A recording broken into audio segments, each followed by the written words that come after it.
चलिए लिखते हैं क्वेश्चन। इस बार जो एनटीपीसी में पूछा गया है, पीटी में जितना भी ब्लड रिलेशन इस टाइप से पूछा गया उसको लिखते हैं। लिखे पहला क्वेश्चन, देखो कितना इजी पूछा गया है। पहला क्वेश्चन लिखोगे, यदि राम मोहन के पुत्र का भाई है, यदि राम मोहन के पुत्र का भाई है, मोहन के पुत्र का भाई है, तो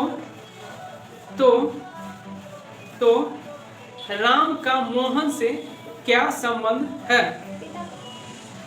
तो राम का मोहन से क्या संबंध है?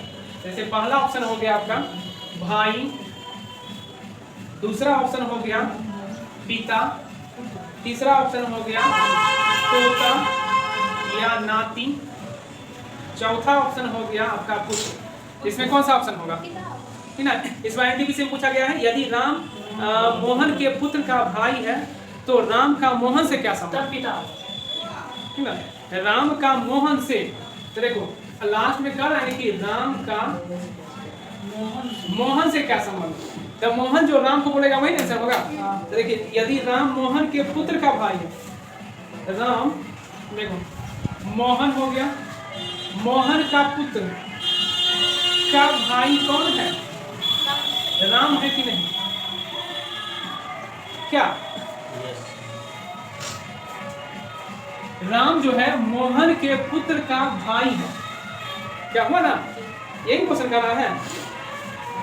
राम जो है मोहन के पुत्र का क्या है? भाई है।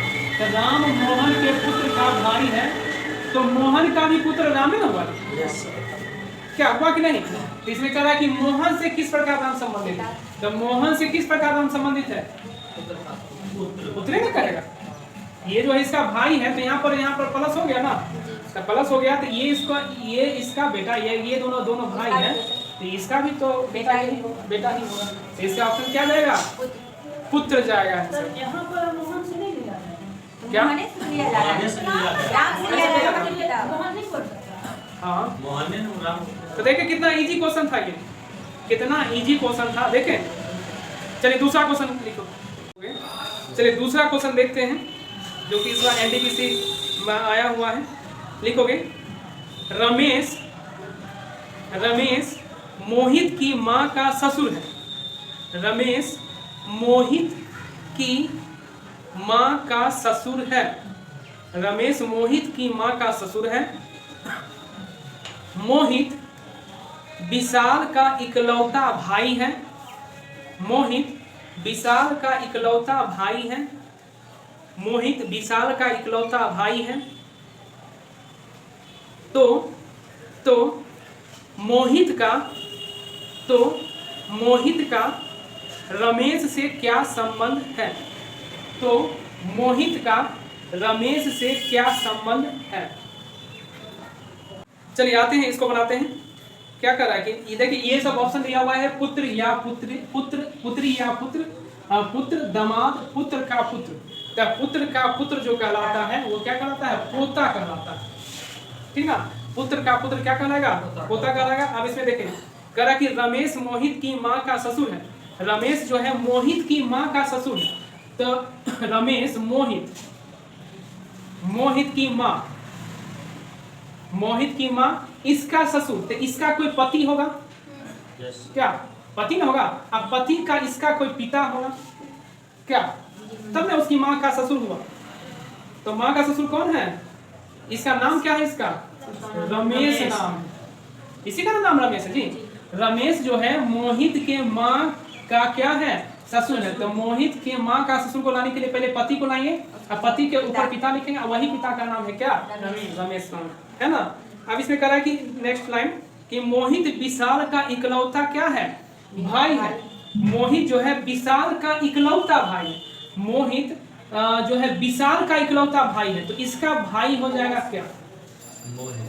विशाल ना, इकलौता क्या है? ये भाई है, यानी एक ही वो भाई है। इकलौता कहने का मतलब है यहाँ पर क्या? दूसरा नहीं है, एक ही वो है। मोहित जो है विशाल का इकलौता भाई है, तो विशाल पर प्लस या माइनस क्या है? इंडिकेट नहीं किया है, सो इसमें इकलौता भाई है तो सिर्फ एक ही वो भाई है विशाल का। क्या समझे ना? एक ही वो भाई है विशाल का। तब कह रहा है कि मोहित का रमेश से क्या संबंध है? तो मोहित का रमेश से, तो इसमें क्या लगा हुआ है? से लगा हुआ है ना। अब ये जो बोलेगा इसको वही क्या होगा? आंसर होगा। क्या होगा कि नहीं? अब देखिए, अब इसमें पिता का, ये पिता है, इसका बेटा है, ये इसका बेटा है ये, और इसका वाइफ है ये, इसका वाइफ का बेटा है ये, तो इसका भी तो बेटा है ना।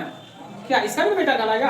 तो इसका भी बेटा कहलाएगा। अर्थात ये जो होगा ये दादा पोता का रिलेशन बनाएगा कि नहीं? तो इसको कहा जा रहा है क्या? पुत्र का पुत्र। अर्थात ये पुत्र का पुत्र होगा तो क्या कहलाएगा? पोता कहलाएगा। तो कौन सा ऑप्शन जाएगा? डी नंबर ऑप्शन जाएगा, जो कि इस बार के पीटी में आ चुका है ये। चलेंगे क्वेश्चन।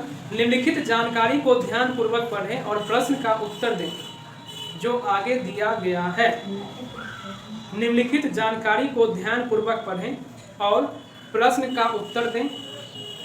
निम्नलिखित जानकारी को ध्यान पूर्वक पढ़ें और प्रश्न का उत्तर दें जो आगे दिया गया है। जो आगे दिया गया है। निम्नलिखित जानकारी को ध्यान पूर्वक पढ़ें और प्रश्न का उत्तर दें जो आगे दिया गया। ठीक ना? पहला लाइन में लिखोगे, पहला लाइन में लिखोगे I,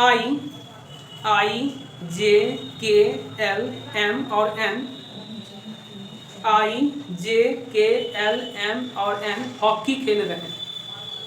I, J, K, L, M और N हॉकी खेल रहे हैं। I, J, K, L, M, N और हॉकी खेल रहे हैं। दूसरा लाइन, I और M बहने हैं।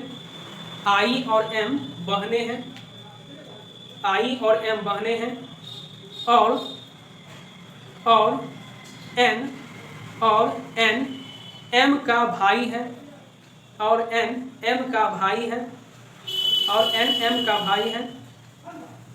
तीसरा लाइन, K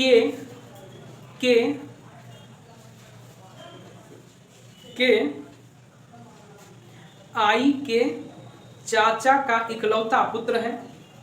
K I के चाचा का इकलौता पुत्र है। K I के चाचा का इकलौता पुत्र है। चौथा लाइन, J और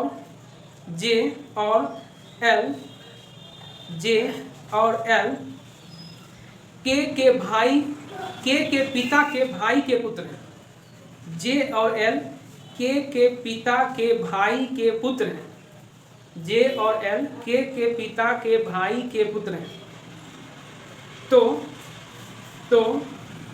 K M से किस प्रकार संबंधित है? तो K M से किस प्रकार संबंधित है? K M से किस प्रकार संबंधित है? इसको बनाइए। चलो देखो, इसमें जैसे कह रहा है कि I, J, K, L, M, N जो है हॉकी खेल रहा है, इससे कोई मतलब नहीं, कहानी एक तरह का दे देगा, इससे कोई मतलब नहीं है। यहाँ पर नेक्स्ट लाइन जो 3 लाइन कर रहा है वही इंपॉर्टेंट है। कह रहा है कि I और M क्या है? बहने हैं। I और M बहने हैं, तो I और M यहाँ पर बहने हैं, दोनों पर क्या होगा? माइनस चार्ज होगा। और N M का भाई है। N M का भाई है तो यहाँ पर प्लस चार्ज हो जाएगा। N M का भाई है। फिर कह रहा है कि K I के चाचा का इकलौता पुत्र है, तो I का चाचा, तो I को पहले पिता लाएंगे, उसका भाई होगा प्लस, और उसका इकलौता पुत्र क्या है? K। तो I का चाचा आ गया, और चाचा का इकलौता पुत्र कौन है? K। अब नेक्स्ट लाइन करा कि J और L K के पिता के भाई का पुत्र है, तो K का पिता का भाई का यही हुआ, तो भाई का पुत्र अर्थात ये सभी का भाई हो जाएगा कौन? J और L। यहाँ पर J और L ये दोनों जो है आपस में भाई बहन हो जाएगा। अब यहाँ पर कह रहा है कि K M से किस प्रकार संबंधित है? तो K M से किस प्रकार संबंधित है? तो K जो है M से किस प्रकार संबंधित है? तो यानी M जो है इसको क्या बुलाएगा? पिता का भाई अर्थात चाचा का बेटा कौन लगा? चचेरा भाई लगा, ठीक ना? चचेरा भाई, तो चचेरा भाई इसका आंसर हो जाएगा। तो ऑप्शन दिया हुआ था कि चचेरा भाई, ममेरी, फुफेरा, ये सब, चाचा मामा ये तो ऑप्शन होगा नहीं, भाई ऑप्शन होगा नहीं, काहे कि भाई ये सब ना हुआ जी, अब बहन तो ऑप्शन होगा नहीं, तो ऑप्शन क्या होगा? ऑप्शन यही होगा, तो यही आंसर हो जाएगा। क्या समझे?